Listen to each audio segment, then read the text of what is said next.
Pues no es algo inteligente. No es sano y vas a sufrir, pues entonces no eres tan inteligente como parecer, o no tienes desarrollada esa inteligencia como tal, pues. Entonces, te digo, para mí, y en general, digamos que los datos o las estadísticas lo respaldan.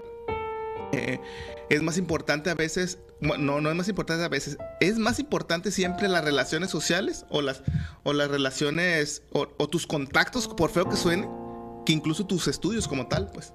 No le terminan dando el trabajo al más inteligente. Y no quiero dar un mal mensaje, no hay que estudiar, no hay que prepararse como tal, pues.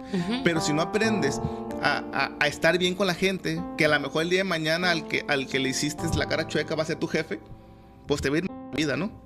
Sí, sí, sí. Inteligencia emocional e inteligencia social. Desde luego. ¿Qué es?